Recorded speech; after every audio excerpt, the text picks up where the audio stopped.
Good morning, guys. Time for another lesson, depending on when you watch this. Of course, test is on Tuesday, April 14th at about 8:45. And you're probably watching this later. All right, so chapter 28, Cold War America, 1950-1959. This is my era of my childhood, okay? I was born in 45, so I was between 5 and 15 during this time. So I remember this area pretty well, okay? I may not remember 45 to 50, but I do remember 50 to 59. So we talked before, remember this is actually the second chapter on this time period, and the Cold War that was going on between the United States and the Soviet Union basically affected attitudes. Most of the time, we didn't think about it too much, but 1959, 2 out of 3 Americans listed the threat of atomic war as their most urgent concern. And I can remember prayer meetings about, the impending nuclear threat. And of course, we have the silly thing of getting under your desk in case of a nuclear attack like that was going to do something. And of course, people with money had fallout shelters and stuff like that, which the rest of us just had desks to hide under. So if you're in your book, we're in chapter 28 on page 1036. And we'll start off with the test question needs to be in your notes. It talks about moderate republicanism and Dwight David Eisenhower. His name was actually David Dwight Eisenhower. Technically, that was what was on his birth certificate. But to be not confused with other Davids in his family, he changed it to Dwight David. In those days, you could, do lots of things with birth certificates. So he would be the leading political figure throughout the 1950s.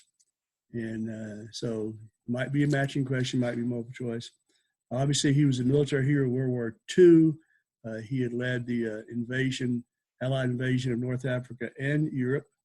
And he was your standard idea of a general and stable and under control and always optimistic. Okay? So his time as president was what he called moderate republicanism.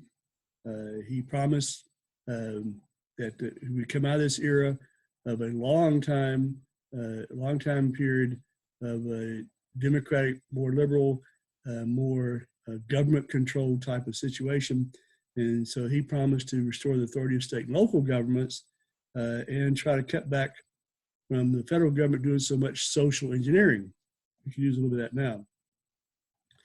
Beginning in the late 1940s, both the Republicans and the Democrats, including Truman, we talked about this in chapter 27, had tried to get Eisenhower to be their presidential candidate.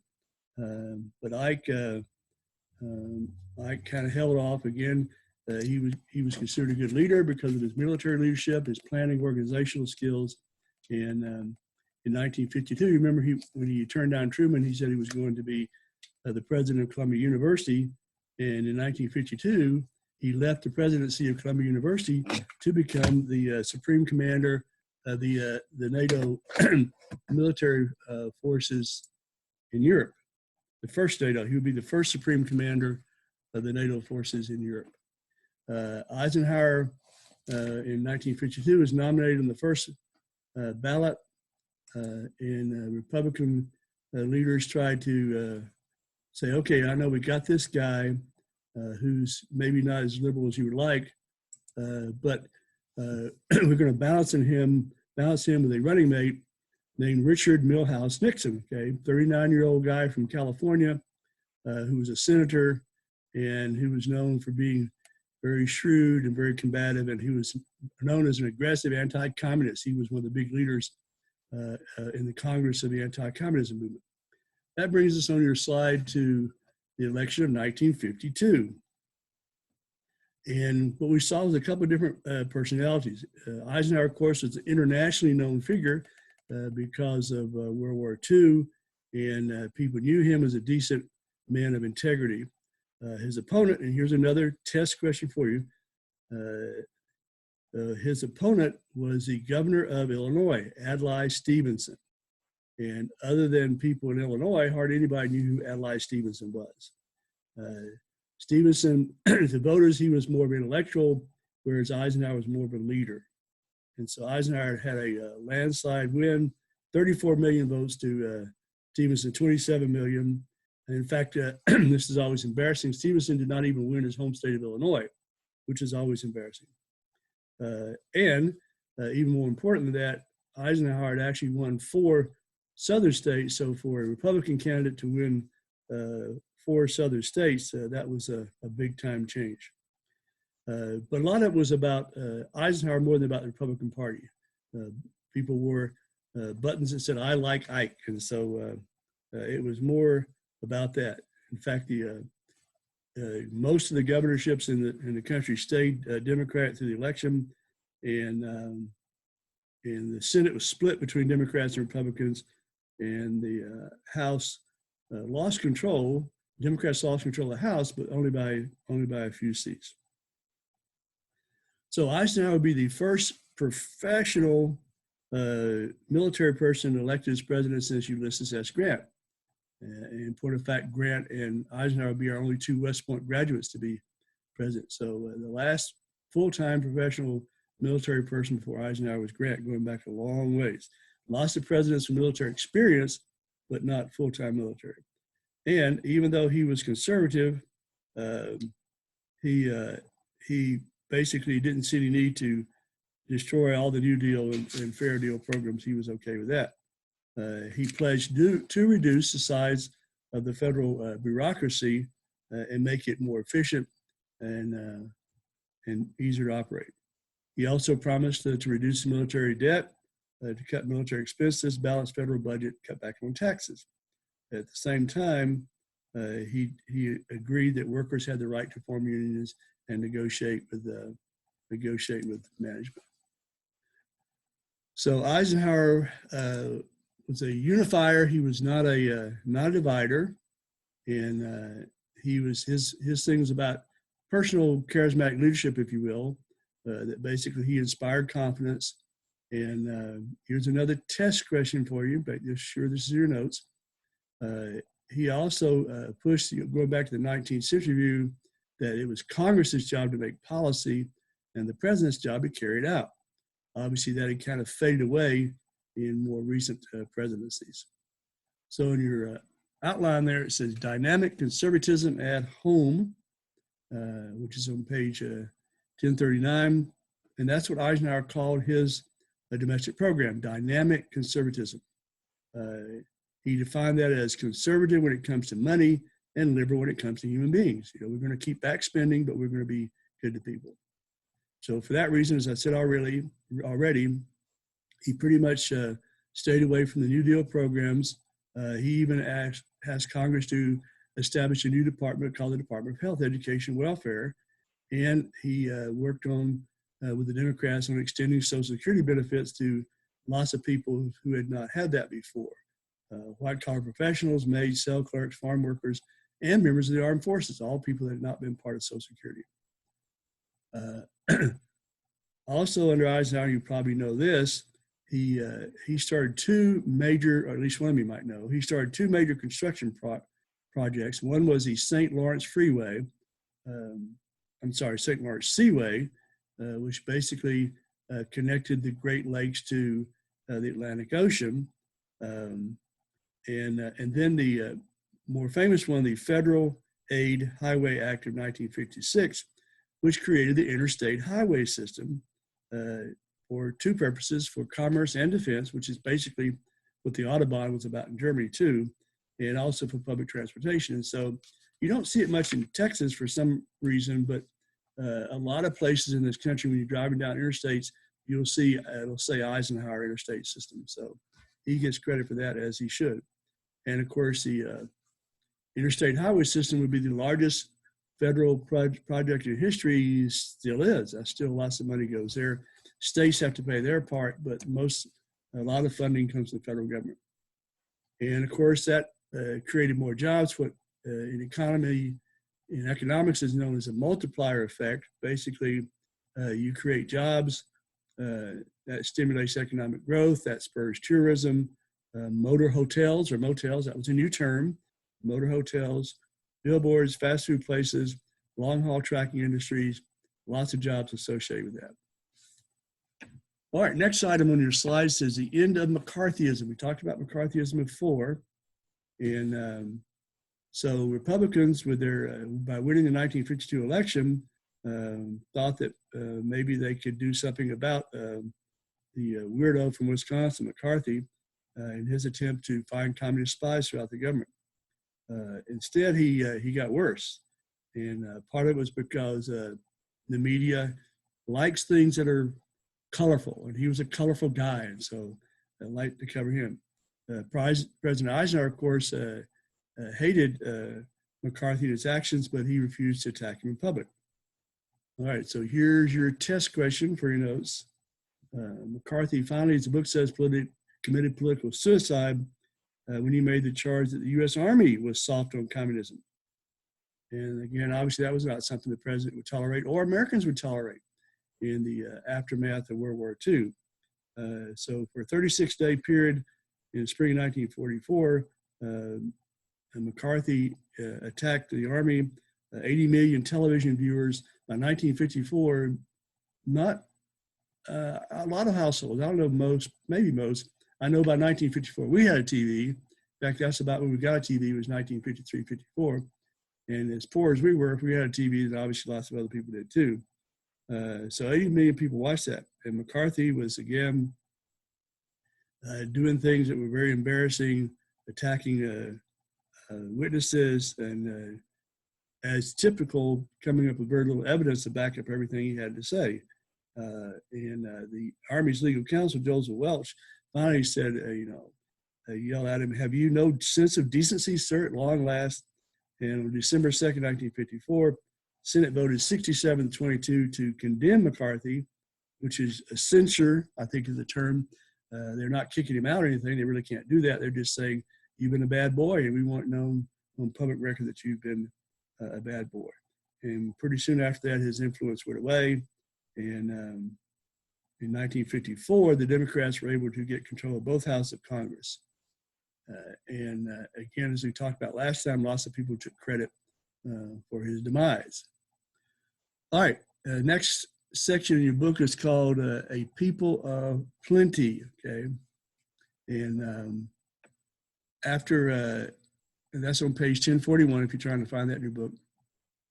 So we had a little recession after the war. It makes sense. You have the government is rolling back in the military, and the country's rolling back on its industrial stuff, and you have lots of soldiers looking for jobs. So for about a year, there was a recession, but once the businesses were able to switch over from wartime production to construction of new housing and making all sorts of consumer goods that they'd not been able to do before, things changed. In 1953, the United States only had 6% of the world's population, but we were producing 2/3 of the world's manufactured goods. And there were a number of reasons for that. First off, of course, again, as we said many, many times, massive government spending during World War II had brought an end to the Great Depression. And government spending continued through the 1950s, a lot because of the highway system, bridges, airports, things like that, and because we got involved eventually in a global arms race. In 1945, the most important part of the budget was, part of the economy was the military budget, but other things were involved as well too. Lots of new technologies, okay, including the first generation of computers. Now we talk about these first computers, those were gigantic things that would not fit into your living room probably. Factories and industries became more automated, and we also, oil had been pretty much a northeastern Pennsylvania sort of thing. Oil booms in Texas, Wyoming, and Oklahoma. I was able to reduce the cost of fuel for cars and for heating. And then another reason, of course, was no real foreign competition. Remember, we had survived World War II pretty much untouched, but that was not true of the major industrial nations of the world. Great Britain, France, Germany, Japan, the Soviet Union, they'd all been devastated by World War II. And so that changed things, okay? All right, that leads us to the second thing on your outline there, the consumer culture. The biggest thing probably was we'd spent all these years in the war being told not to buy, to save, do things to help the country. And now there was an outpouring of consumer demand after all those years of depression and the war. Between 1947 and 1960, the average income for the working class increased by as much as it had during the previous 50 years, just during that 13-year period.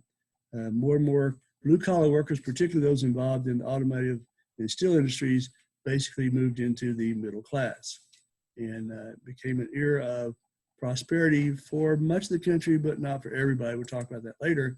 I will tell you that I didn't think my family was part of that. All right, next thing in your outline there is the GI Bill of Rights. In 1944, backing up a little bit, Congress recognizing that the war was coming to an end, and then when the war was over, the millions of soldiers would pop back into the country looking for jobs, and that would lead to unemployment, massive unemployment, unless Congress was able to stay on top of the situation.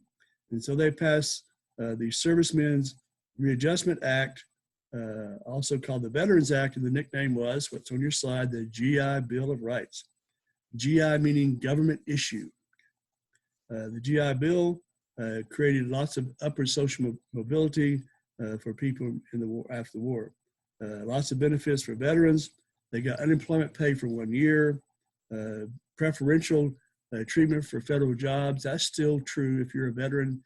That counts as points, okay? It doesn't guarantee your job. It's a point system to get federal jobs, and being a veteran counts as part of the point system. They were able to get loans for construction of homes, for starting businesses. There were veterans hospitals across the country, and then there's also money for education. And sometimes federal programs work and sometimes they don't. This is one of the most successful in history. Of course, for African-American veterans, they still had trouble getting into colleges because of racial segregation. The other thing, next thing that we noticed about this is a continued mass migration to the suburbs this time. The mass migration before had been from the farms to the cities, and now we have a mass migration from the cities to the outskirts of the cities. People who could afford it wanted to get away from the inner cities and all the problems there into the suburbs that were starting to emerge outside of most of our major cities. Of the 13 million homes that were built between 1948 and 1958, 11 million out of 13 million were constructed in the suburbs. Okay, here's a test question for you. Make sure this is in your notes. Most of the people who did the moving, most among the baby boom, the exploding middle-class white population, moved to what was called the Sun Belt states, okay? The Sun Belt states, California, Arizona, Florida, Texas, okay? And other states across the Southeast region. Part of that was they were able to do that because of the highway systems. California in 1940 was the 5th most populous state. In 1963, it was the most populated states. So this was called suburbia. It kind of happened, one, because you go out further away from the city, housing is cheaper, and it also gave personal freedom, and people could still be close enough to go to work in the cities. By 1970, more people lived in the suburbs than lived in the cities. When I lived in New Jersey, we moved to New Jersey in 1982. Part of what you had to decide was you were going to work in the city. I was working in the city. I was working in Newark. And you made a decision about how far away you lived. The further away you lived from the city, the cheaper the houses were, but then you had to make the drive. So basically, you had to find the cross between how far am I willing to drive and how much am I willing to pay. And that was kind of what happens with suburbia. And in our case, we ended up being 26 miles from work, which I know this is weird from a Texas point of view. That was halfway across the state, okay? 26 miles from Newark put us just as close to Pennsylvania as we were to Newark. And that 26-mile drive could be short, it could be long, depending on traffic. So I'm familiar with that concept of living in suburbia, okay? Basically, and houses are relatively cheap. You could buy a brand new house for $7,000, okay? It's hard to imagine now. You can't get a new bathroom for $7,000. And so you had developers who would develop these communities, and again, they were racist in a way, pretty much it was about whites living out in the suburbs and blacks still living in the cities. And some cities even had restrictions that said you had to be white to live there. Supreme Court in 1948 ruled in Shelley versus Kramer that was illegal. But that didn't stop segregated housing practices. As we know, court's ruling sometimes makes fast changes and sometimes doesn't. So so here's a picture of one of those communities. So the mass migration of rural Southern blacks to the urban North, Midwest, and West after the Second World War continued, was even larger than the migration had been after the First World War, and more dramatic effects. By 1960, for the first time in American history, there were more African Americans living in urban areas than in rural areas. And of course, as African Americans moved to the big cities in the North and whites moved to the suburbs, then that left you with more racial ghettos. So basically, even though the North and the Midwest and the West did not have the institutional racism that the South did, it was still there, okay? And so basically, blacks were still forced to encounter lots of issues. Organizations like the National Association for the Advancement of Colored People, NAACP, the Congress of Racial Equality, CORE, and the National Urban League all tried to do what they could to make things better with some degree of success, but not totally. Same time African Americans were on the move, so were Mexicans and Puerto Ricans. Congress had renewed the Barcelo program that we talked about during World War II, which helped Mexicans to work as wage laborers in the United States, basically come across the border, work as migrant workers. By 1960, Los Angeles had the largest concentration of Mexican Americans in the country. Mexican Americans, Puerto Ricans, and other Hispanic who served in the military were also beneficiaries of the GI Bill, although they faced racism as well. Between 1940 and 1960, almost 1 million Puerto Ricans, who were mostly farmers, agriculture workers, moved into American cities, particularly New York City. By late 1960s, more Puerto Ricans lived in New York City than lived in San Juan, the capital of Puerto Rico. If you're an old music type person, if you're familiar with the old musical called West Side Story, which was a modern version of Romeo and Juliet, and basically you had two gangs, and one gang was a Puerto Rican gang. Women's role also were changing during this time. Remember, during the Second World War, millions of women had worked in traditionally male jobs. After the war, of course, they were encouraged to go home, okay, and go back to being loving wives, okay, and housewives. During the 50s, U.S. marriage rate reached an all-time high, and the average age for marriage for women dropped to 19. So that was what was called a cult of domesticity.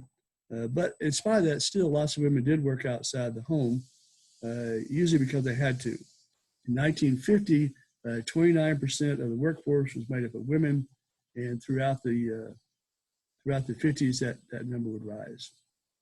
Basically, the 50s are sometimes called a child-centered 50s. With the war over and veterans returning to families, a record number of Americans born during the post-war period was what was called the baby boom generation. If you look in your book on page 1047, it says for some reason 1941 to 1964. That should read 1945 to 1964, or really 1946 to 1964. So technically it should be 1946 to 1964. And so kids born during that time, what were known as a baby boom generation, and lots of kids, and so lots of the economy was driven by needs for the kids. And it also reinforced the idea that, well, the mother needs to stay home to take care of all these kids. All right, next thing on your next slide, Sarah, says a religious nation, okay?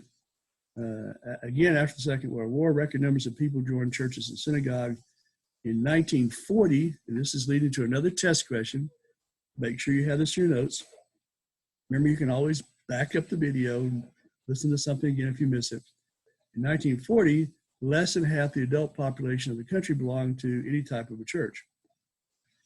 Here's your test question. By 1960, more than 65%, almost 2/3 of adults were members of churches or synagogues. President Eisenhower pushed this. Okay, he was not a churchgoer himself, but he said recognition of the supreme being is the most basic expression of Americanism. Without God, there could be no American form of government nor an American way of life. It was in 1954 that the phrase "under God" was added to our pledge, one nation under God. And again, for those of y'all, I haven't harassed about this as much before. One nation under God is one phrase. You don't say one nation, comma, under God, comma. It's one nation under God. That was added to the Pledge of Allegiance. And in 1956, "In God We Trust" became the nation's official motto. And Eisenhower said it needed to be put on all currency. All right, next section is cracks in the picture window.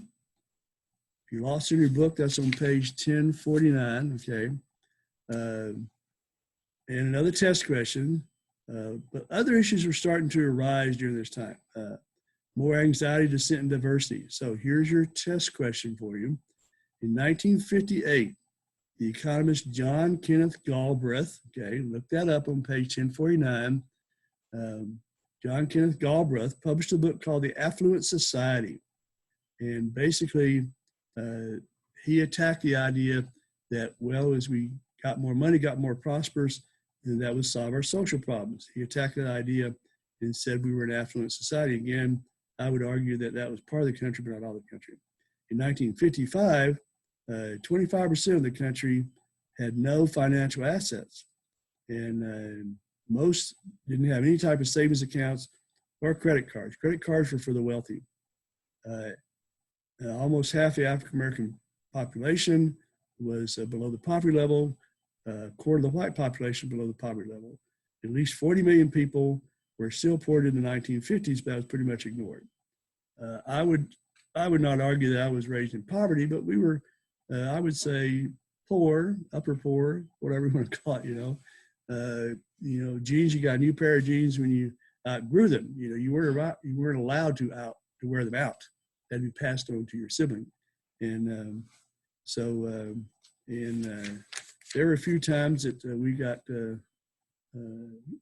used presents for Christmas from the empty stocking fund and things like that. The only time we had some treats was when the church at Christmas gave out a little bag of nuts and sweets and stuff. So that was a different time. Lots of things going on. One of the groups of people that were part of the adversary to all what was going on were called the Beats or the Beatniks, okay? Like being upbeat, okay? And they were writers, painters, musicians, and they didn't like the consumer culture. They were kind of the precursors to the counterculture movement in the 60s, okay? They rebelled against anything conventional and were outrageous, sometimes bordering on what was legal or not legal. This was an era when homosexuality was considered to be a form of deviance that was actually listed as a psychological problem in the Diagnostic and Statistical Manual for Psychologists and Psychiatrists. Was illegal in almost all states, was illegal in the military, and a lot of them were gay and bisexual during this time. And the center of this was Greenwich Village in New York City. And that was kind of the center of the Beat movement. And but they were more interested in changing themselves than changing the world. And they were kind of a dropout sort of people. But it did set the stage for what would happen in the 60s. All right, the next thing is rock and roll. There's a little art. Rock and roll, okay, and I think somebody's doing a paper on that. So those of us growing up in the 50s would be the first generation of people that became adolescents in the 50s and 60s. And that was when people started using the term teenagers because there were so many. And there was a teen subculture that grew, and juvenile delinquency increased as well too. By 1956, over 1 million teens were being arrested each year. And one of the key factors to this was because teenagers now had access to automobiles. Some people blame teen delinquency on rock and roll. That's one of those things you could argue back and forth. I think somebody's doing that, and I told them they need to be able to back that up. So rock and roll was a new form of music that came out during the 50s. Test question for you here. Alan Freed, who was a disc jockey in Cleveland, was the term who coined the term rock and roll in 1951. As a disc jockey, you notice that white teenagers were buying rhythm and blues R&B records, and they preferred that type of music. So Freed, this is your test question, I think, started playing R&B records on his radio show, but he called the music rock and roll. The term rock and roll, by the way, just like the term jazz, is a term that in the African-American community referred to dancing and sex. Some of the big African-American singers that arose out of this were Chuck Berry, sometimes called the father of rock and roll, Little Richard, Ray Charles, and Hispanic singers like Ricardo Valenzuela or Richie Valens. While this is all going on, a radio disc jockey in Memphis, Tennessee, by the name of Sam Phillips, was looking for somebody to fill that need. He said, if I could find a white man with a Negro sound, I could make $1 billion. And he found the guy, and the guy was Elvis Presley from Mississippi, Tupelo, Mississippi. 1956, Presley was 21. By this time, he was kind of known in the region for his long hair and his sneer and his swiveling hips and all those things. And he released a song called Heartbreak Hotel. And basically, over the next couple of years, he would become the most popular museum in American history for a long, long time. By the way, he, when questioned about his swinging his hips and shaking his legs, he said he did that because he was nervous up in front of people, and not because he was trying to make any type of statement. I actually saw Elvis Presley live on what's called the Ed Sullivan Show when the first time he was on national television. We had a lot of live TV back in those days. Cultural conservatives, of course, saw Presley as leading kids down a demonic path, their shortest records, things like that. And one of the reasons rock and roll did so well is because it's controversial. As you guys may know, teenagers like to be rebellious at times and have this sense of belonging to a special, different group.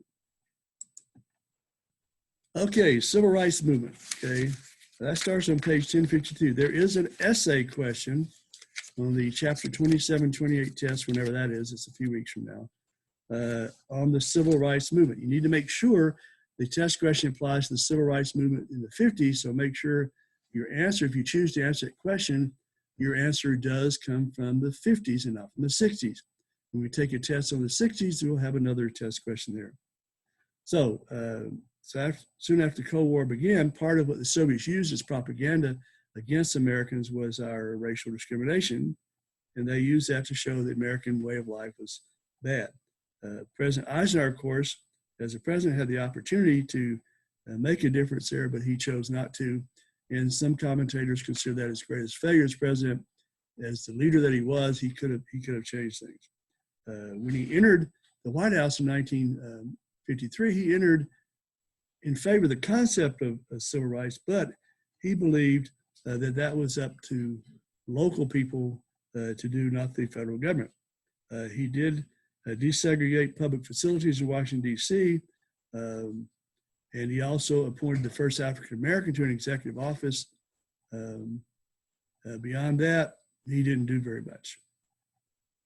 Here you go. Here's the next test question. In 1953, Eisenhower appointed the former Republican Governor Earl Warren as Chief Justice of the U.S. Supreme Court. So Earl Warren, Chief Justice of the Supreme Court, that's your test question. Later on, Eisenhower said that was the biggest mistake he'd ever made. When he chose Warren, he saw Earl Warren as a conservative. He'd actually, as a governor of California, he'd been pretty conservative. But once he was on the Supreme Court, he had basically became very more libertarian. Okay, under Warren's leadership, that was from 1953 to 1969. Remember, you're on the Supreme Court till you die, resign, or retire. Basically, the Supreme Court would become a powerful force for social and political change, which was not what Eisenhower envisioned at all. So this is all part of the civil rights movement. So African Americans during this time will be probably the most important social movement in our 20th century history. And they fought in the courts, the ballot box, and on the streets to achieve equality. In the mid-1930s, the NAACP had challenged the concept of separate but equal. If you remember, we went all the way back to 1896 in the Plessy versus Ferguson decision that basically said it's okay to separate the races as long as it's equal. So that leads us to, there's an example of separation. The Brown decision, okay? So by this era, lots of people are challenging state laws which required racial segregation in public schools. So there are 5 cases that basically went before the Supreme Court, but we usually reference just the first court decision. That was called Brown versus the Board of Education of Topeka, Kansas, or just Brown versus the Board of Education. It went to the Supreme Court in 1952. And Chief Justice Earl Warren was the one who basically, whenever the Supreme Court comes out with a decision, somebody writes what's called a majority decision, which supports why the court voted the way it did. And then if it wasn't a unanimous, then somebody from the other side writes a decision, writes the statements of why they voted against that. And so Warren wrote the one. It was published on May 17th, 1954. And the Supreme Court said, in the field of public education, the doctrine of separate but equal has no place. So they said no such thing. And the court said that racial integration should move with all deliberate speed. Now, it's okay for the court to say that. Somebody's got to carry it out. Well, actually, that means the president has to carry it out. Congress has to back up the laws, and the president has to enforce those laws. So it didn't happen very fast, as you probably know. When I graduated from high school 10 years later, in 1964, my senior year, we had one class for one girl from the African American high school was allowed to come to that one class, but our school was still segregated. Basically, Eisenhower didn't push it because he said, hey, you don't, law is not how you change people. And of course, obviously, lots of people, particularly in the South, are opposed to that.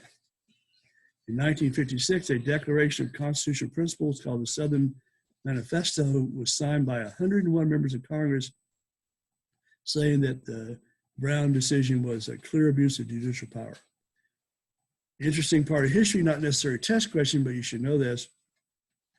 There were only 3 Southern Democrats who refused to sign. One of them was Lyndon Johnson. Okay, Lyndon Johnson, who was a senator from Texas, refused to sign, along with 2 Republican senators. That's not in your book, but I'm pretty sure I'm right about this.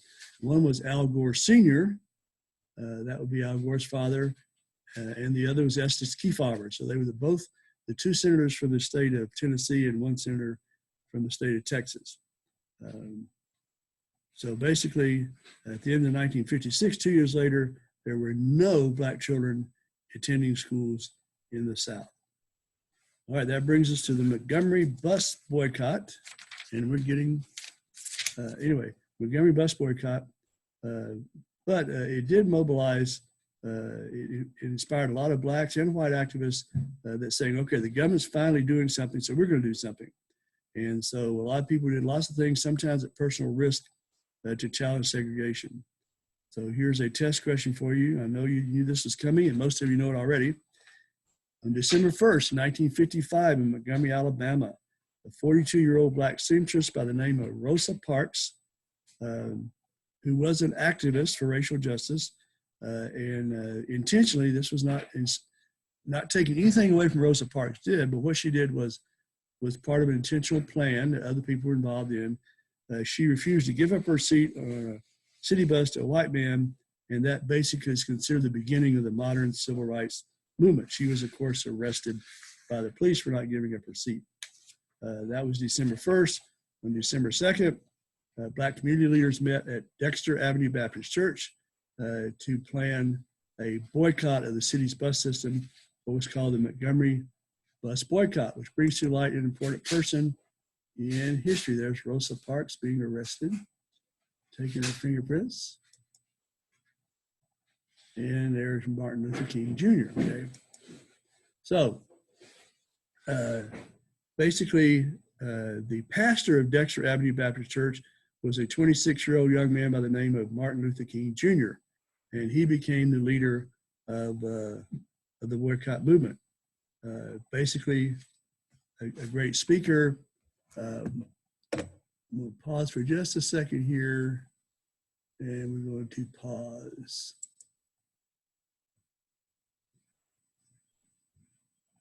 Oh.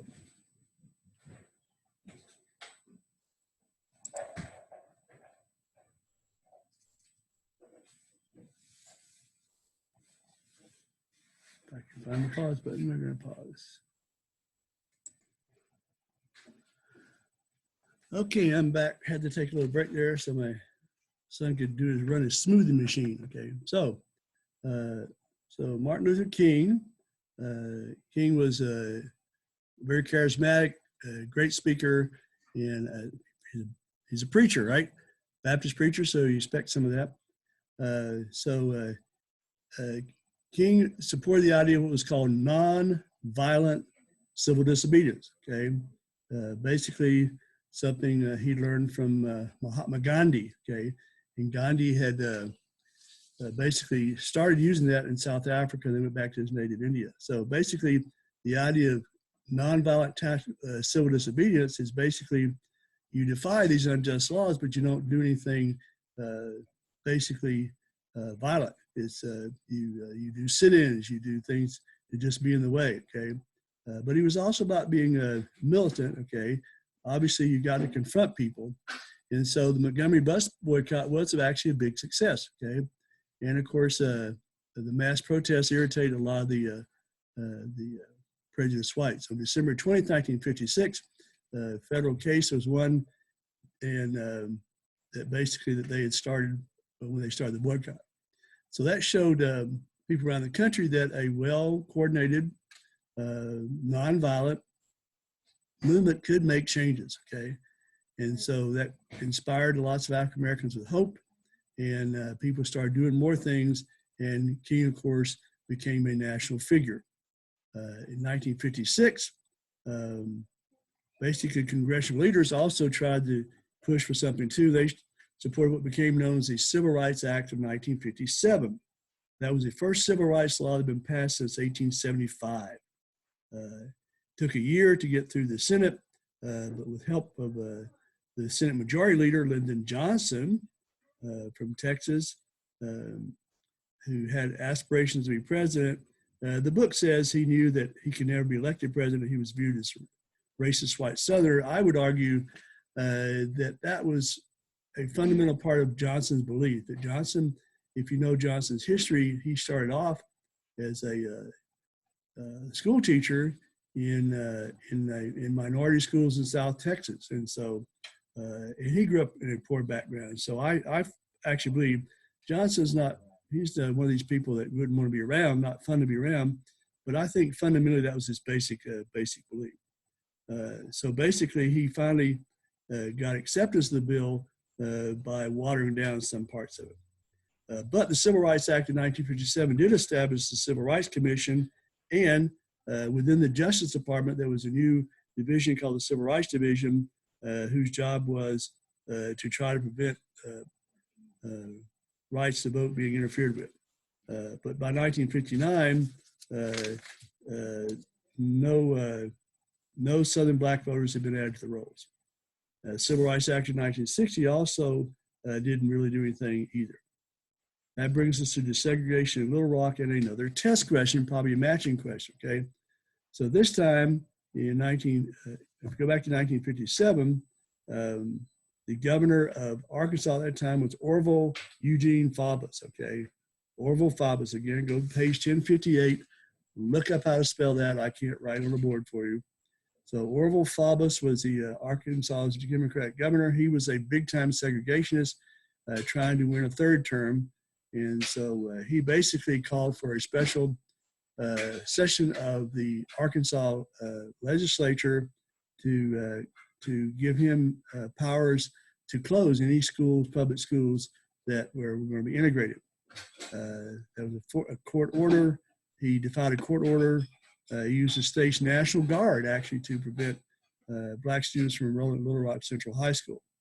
The mayor of Little Rock, not quite the racist that the governor was, notified the White House and asked him to send federal troops. You know, he said that the governor was creating tensions where none existed. So at that point, Eisenhower, who before had tried to stay out, reluctantly sent 1,000 paratroopers from the neighboring state of Kentucky, 1,000 paratroopers from 101st Airborne Division to protect the black students that entered the high school. First time since 1870s that federal troops have been sent to the South to protect the rights of African Americans. The soldiers stayed there throughout the whole school year. By the summer of 1958, Governor Faubus, with the backing of the state legislature, closed the Little Rock schools to prevent further integration. And this is one of the kids trying to go to Little Rock High School.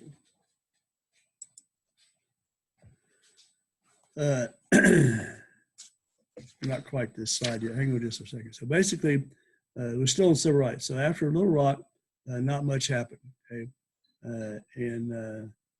but it did give Martin Luther King more visibility. On January 10th, 1957, Dr. King invited 60 black ministers and leaders to the Ebenezer Church in Atlanta to form some sort of an organization. They wanted to, they knew they needed to get organized on a national level.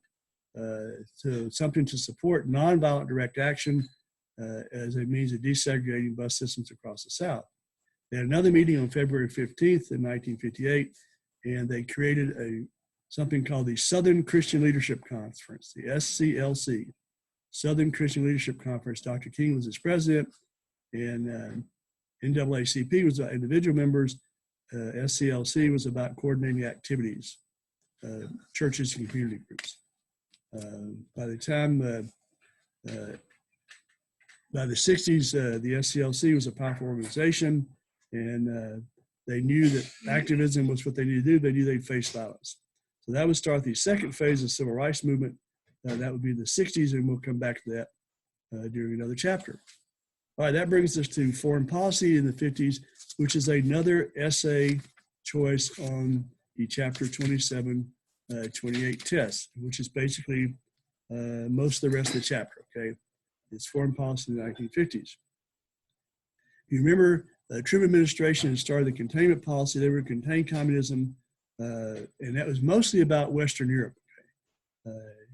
In the 1950s, the Eisenhower administration, especially under Secretary of State John Foster Dulles, basically expanded that. Containment was no longer enough.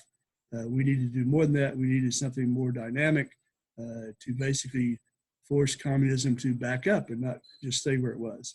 The goal of John Foster Dulles, the Secretary of State, was to liberate people under communist rule. Rather than just keeping communism out of other countries, was to go back and take it away from the countries where it existed.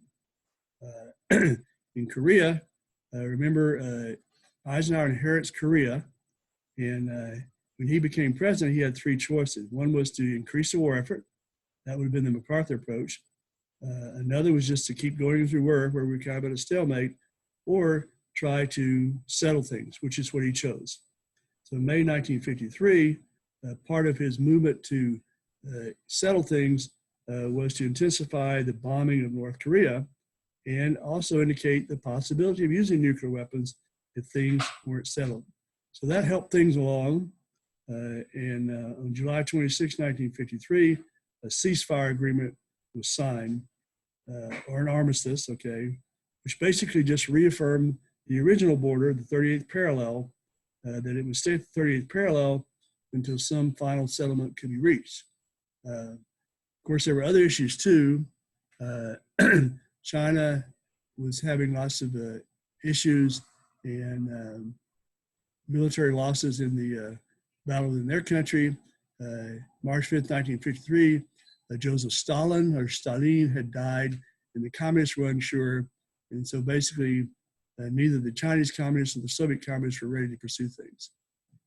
That, of course, essentially the Korean War basically the big thing pushed us towards being the world's policeman. So next thing on your slide there says Dulles and massive retaliation. Again, Secretary of State Dulles was very anti-communistic. He believed that this country was born with a sense of destiny and mission to defeat communism. So he believed that we should fight for the liberation of captive peoples throughout Eastern Europe and China. Obviously, both the president and his Secretary of State knew that we couldn't fight a ground war against the Soviet Union or Communist China. They had millions of soldiers that we didn't have, nor could we afford either financially or politically to keep a war going as in Korea. So Eisenhower and his Secretary of State came up with what was called massive retaliation. That's on your slide there. Massive retaliation meant that if there was communist aggression we were against, we would use nuclear warfare, massive retaliatory power. But there were some problems.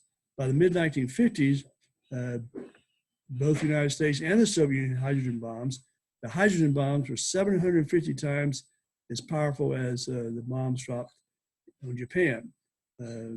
So basically, this is what Dulles called brinkmanship, to get as close to war without actually going to war. Okay, basically playing chicken, I guess, if you want to think of it that way.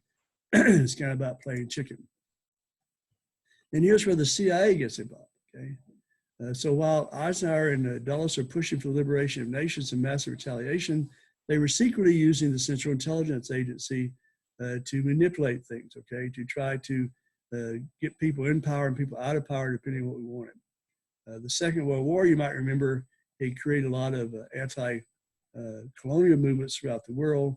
And so basically, we were in an awkward position because we were opposed to communism and things like that. And yet our allies, the British and the French were all about their colonies. Basically, one of the coups, the overthrow of the government that was done by the CIA, was actually in Iran, okay? And we had succeeded there in basically putting the Shah in power. And so because we succeeded there, we started doing other countries. So basically, we were secretly overthrowing elected governments if that's what we needed to do to make sure they didn't become communists. But we did actually create problems in Iran and Guatemala and the Middle East and Central America that would eventually come back to us, which brings us to Indochina. In the 1950s, we had become involved in Southeast Asia. Indochina, which was part of the French Empire in the 1800s, was put together out of traditional kingdoms of Cambodia, Laos, and Vietnam. And basically what we saw there was a lot of anti-colonial nationalism. During the Second World War, Japanese troops, of course, had controlled the region. And the Viet Minh, M-I-N-H, Viet Minh, was a League for Independence of Vietnam. They fought guerrilla warfare against the Japanese. Their leader was a guy called Ho Chi Minh. Ho Chi Minh actually had worked with the Americans during that war against the Japanese. The OSS, the Office of Strategic Services, which was the forerunner of the CIA. So here's your test question, if you're ready. On September 2nd, 1945, Ho Chi Minh proclaimed the Democratic Republic of Vietnam with the capital in Hanoi. So that led to a fight. In 1946, the first Indochina War began with Ho's fighters fighting the French. The military commander was General Giap, G-I-A-P. And by the time the Korean War ended, the United States was still trying to help the French in Vietnam. We weren't fighting there, but we were providing with financial support and maybe some equipment support. By the end of 1953, we were paying nearly 80% of the cost of the French involvement in Vietnam. So we weren't there, but we certainly had our money there. In December 1953, 12,000 French soldiers parachuted into Dien Bien Phu, which was a bunch of villages in northwestern Vietnam. There were over 55,000 Viet Minh fighters under General Giap using Chinese Communist weapons, and they were on the ridges around the valley. By March 1954, the French paratroopers were surrounded and had to surrender. President opposed any intervention unless the British also intervened. The British refused to intervene, so Eisenhower told the French that basically it was politically impossible for us to become involved. On May 7, 1954, the French resistance was overwhelmed and basically also led to the collapse of the French government and basically signaled the end of French rule in Asia. The French also, by the way, were having problems in Africa as well, too. On July 20, 1954, representatives from France, Britain, the Soviet Union, the People's Republic of China, and the Viet Minh signed what were called the Geneva Accords. Under the Geneva Accords, Indochina was divided up. Laos and Cambodia were given their independence, and Vietnam was divided into two countries at the 17th parallel. Under the Geneva Accords, the Viet Minh controlled the North government, and the French would stay in control of the South until elections could take place in 1956. And basically, American and South Vietnamese refused to sign the Geneva Accords because they thought that meant they were backing up the communist victory. But they went on anyway. South Vietnam, the French chose Ngo Dinh Diem, D-M-D-I-E-M, who's a Catholic nationalist who had been against the French and the Viet Minh. In 1954, Eisenhower started providing military and economic aid to Diem. He was still opposed to U.S. combat troops being involved. Diem turned out to be not a really cool ruler, and he basically eliminated all his competition, which created problems for him, and basically gave more influence to the communists, who could find lots of upset South Vietnamese. By 1957, the South Vietnamese communist guerrillas started attacking the Viet Minh government. They were called the Viet Cong, or Communist Vietnamese, Viet Cong. In 1954, Eisenhower used what was called the falling domino theory to say we need to fight communism in Vietnam. If South Vietnam fell to communism, then the rest of Southeast Asia would fall as well. So basically, the weakness of the domino theory was that domino theory assumed that communism was a unified world movement led by Moscow. But the reality was that wasn't totally true. Ho Chi Minh was a good example. He was fine with communist support, but he was really all about nationalism. So the domino theory also committed us to the concept of being a policeman. So therefore, after this, every insurgency around the world would turn into some big strategic crisis. There's Dien Bien Phu, the French paratroopers captured by the Viet Minh. All right, that brings us to election, 1956, okay? And that's the first election I remember, okay? In 1956, I was 10 years old, almost 11. And so I remember that when I was 6, I wasn't paying much attention. So I remember the 1956 election. So in 1956, Eisenhower is pretty popular, but there's issues with his health. He'd had some heart attacks. In 1955, he had a heart attack. He had 3 major illnesses. And but no problem with the support. In 1956, Eisenhower and his running mate Nixon were easily renominated, and the Democrats went back to the same guy, former governor of Illinois, Adlai Stevenson. For an interesting election year. But there were things going on during that time. In Hungary, okay, during the last week of the presidential campaign in the fall of 1956 in October, fighting arose along the Suez Canal in Egypt and in Budapest, Hungary. On October 23rd, 1956, Hungarian nationalists encouraged because of things they'd heard from Radio Free Europe, that we were supporting anti-communist insurgencies revolting against communist troops in Budapest, and it only lasted 12 days. Eisenhower expressed sympathy, but was not willing to follow through with Dulles' ideas and intervene. In Hungary, the Soviets had basically verified that we wouldn't always give U.S. support, and lots of Hungarian fighters lost their lives over that. Second thing on your slide is the Suez War. We did better in Suez. That was an international crisis in 1952. An Egyptian army officer named Gamal Abdel Nasser, that name Nasser shows up later, had overthrown King Farouk and worked towards making himself the leader of the Arab world. He promised, part of his promise to the leader of the Arabs, I'm going to destroy the Israeli nation. The Israeli nation had been created in 1948, and he said he would destroy Israel and he would end any British and French imperialism in the area. Nasser also had Soviet support, and so his first thing was to take over the Suez Canal, which controlled the waterway between the Mediterranean and Red Seas. That was very important to everybody. The canal opened in 1869 by both the French and the Egyptians had been involved. From 1882, it was controlled by the British troops, part of the fact that the British Empire needed oil in the Middle East and India, and so they needed to control that. Nasser's regime pushed to get the British out.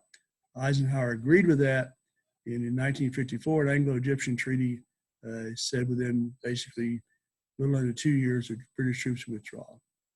1956, Nasser seizes control of the French-based Suez Canal Company and denied Israeli ships from passage. On September 30th, 1956, Israeli, British, and French secretly came up with a plan. Israel would invade Egypt and take over the Suez Canal. French and British would then send troops to the canal zone, claiming to be peacekeepers, but the idea would be to keep Israelis in control. So on October 29th, 1956, Israeli paratroopers drop into Egypt. The British and French then issue ultimatums demanding the fighting cease. Egypt, of course, rejects that. So British warplanes begin bombing Egyptian airfields. And on November 5th, British and French soldiers invade the canal zone. Nasser's response was to sink all 40 international ships in the Suez Canal. And a few days later, Anglo-French commandos take over the canal. Eisenhower was furious about the secret scheme and that they had done that without letting the American government know. So he demanded British and French soldiers withdraw and that the Israelis leave the Sinai Peninsula or they would face economic issues.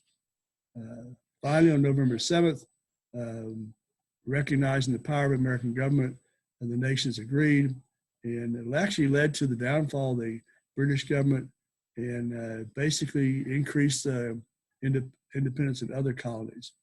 Biggest result probably though was the British government recognized that they weren't the big kid on the block anymore, and that never again would they be able to do anything major without American agreement. And Egypt reopened the Suez Canal, and as Eisenhower predicted, he did it fine. Suez crisis basically reemphasized that we were an international superpower, and it also helped Eisenhower win an even bigger victory in 1956 than he did in 1952. One of the states Eisenhower won was Louisiana, and so Eisenhower became the first Republican to win a lower South state since Reconstruction. The southern states he'd won in 1952 were not lower South. That brings us to Sputnik, okay, on your slide there. On October 4th, 1957, I remember this really, really well. 1957, October, I would have been in fourth grade, I guess. Okay. And, or maybe, no, sixth grade. Anyway, we were shocked by the launching of the first communication satellite called Sputnik. The Soviets did that. Americans were panicked because we were afraid that the satellite in orbit would be something that could fire a rocket, okay, and basically attack us from that way. So that attacked our prestige. We thought we were ahead on all sorts of things. So basically, we started increasing defense spending, and we spent more money on science education, which was a good deal. In 1958, Congress created the National Aeronautics and Space Administration, NASA, to coordinate our research and development of outer space. The same year, Congress also enacted the National Defense Education Act, which gave lots of money to colleges and universities to increase education and research in science, mathematics, and modern languages, and lots of money to students as well. Basically, more financial aid to higher education than any other legislation, which leads us to the Eisenhower Doctrine. So after the Suez Crisis, Eisenhower decided that we needed to take over the traditional British and French role of maintaining Western interests in the Middle East. In 1958, Congress approved what was called the Eisenhower Doctrine, basically, which promised economic and military aid to Arab nations, and also to use it against communist aggression area. Lebanon appealed to the United States for help, and Eisenhower sent 5,000 Marines. Once things were stabilized, he withdrew the Marines. By the way, you say, how could he do that? Well, historically, we're in a weird time now, have been for half a century, but historically, the Marines were considered to be, if you send the army into a country, that's an attack by the United States. The Marines were called the president's own, which meant they were like a big police force that belonged to the president. So a number of times in history, American presidents have used the Marines to control something where it would not be considered an act of war. And that was a good example. All right, that brings us to the crisis in Berlin. Obviously, we go all the way back to the end of World War II, Germany being divided up, Berlin being divided up. Basically, remember, West Berlin was in East Germany. So you had miles inside of East Germany, you had a non-communist portion called West Berlin. So also, because it was there, it was a good place. Each year, thousands of East Germans escaped to West Berlin. And so that created problems for the communists. On November 10th, 1958, the Soviet premier, Nikita Khrushchev, threatened to give East Germany control of East Berlin and of the air lanes into West Berlin. Eisenhower told Khrushchev that if they did that, then he would use everything in his power, meaning nuclear weapons, to stop them. At the same time, he tried to get a settlement. Finally, September 1959, Khrushchev and Eisenhower agreed to a summit meeting, what was called the U2 Summit. There's Khrushchev, who, by the way, historically, since the days of Stalin, had been kind of a young guy compared to the old guys who had been there before. Khrushchev was actually Ukrainian, but that was considered part of the Soviet Union. All right, so that brings us to the U2 Summit. So the summit, a summit means a big meeting. That failed because on Sunday morning, May 1st, 1960, a U.S. spy plane called the U-2 was flying over the Soviet Union. It was shot down by a Soviet rocket. And Khrushchev basically, of course, he was embarrassed that Americans could fly over it. So he set basically a trap for Eisenhower. The Soviets announced only that the plane had been shot down. They did not announce that they had the pilot. So basically, what we thought that meant was the plane was shot down, the pilot was dead. So the U.S. government, not knowing they had the pilot, said that it was a missing weather plane. So said that it was missing a weather plane over Turkey, and which was a lie, of course. And here's your test question. Khrushchev finally, after that, announced that the Soviets had the American pilot, Francis Gary Powers. So Francis Gary Powers is probably a good matching question on page 1070 if you can't find that. And they also had pictures that had been taken of Soviet military installations by the U-2 aircraft. So obviously we couldn't cover that up. So May 11th, Eisenhower gave that up. And instead of blaming others, he took responsibility for the spying program. And he said that it was crucial to American security that we do that. but the U-2 incident created problems and kind of increased tensions instead of decreasing tensions. So during the president's second term, Congress added Alaska and Hawaii as the 49th and 50th states in 1959. So both became states in 1959. And we had our worst economic slump since the Great Depression. I can remember again as a kid during the late 50s, people talking about there's really no recession, you know, it's just in your head. And of course, we were poor and we didn't notice the difference anyway. The president, of course, tried to stay away from divisive issues. That kept things pretty quiet. There's different opinions. Over time, people have got a better and better opinion. There's an old joke from 1960, from the Kennedy thing, is that Roosevelt proved that you could be president forever. Kennedy proved a Catholic could be president. Truman proved that anybody could be president. And Eisenhower proved that we could do without a president.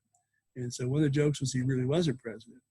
In reality, we learned over time that he basically did a lot of things behind the scene, okay? He got advice, and he chose which advice to follow and which not to follow. He fulfilled his pledge in the war in Korea. He refused to get us involved in Indochina, and he kept the peace, okay?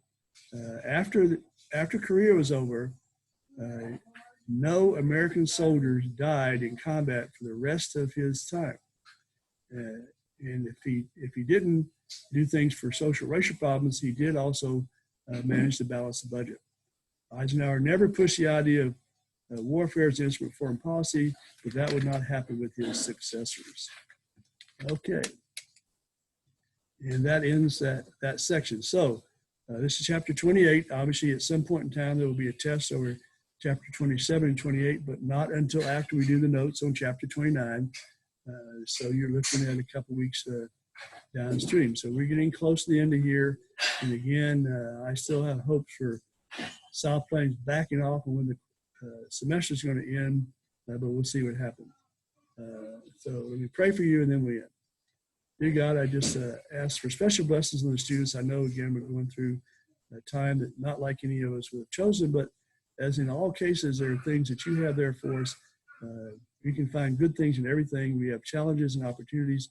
Challenges are always opportunities to grow, and therefore blessings in that way. We just ask this in Jesus' name. Amen.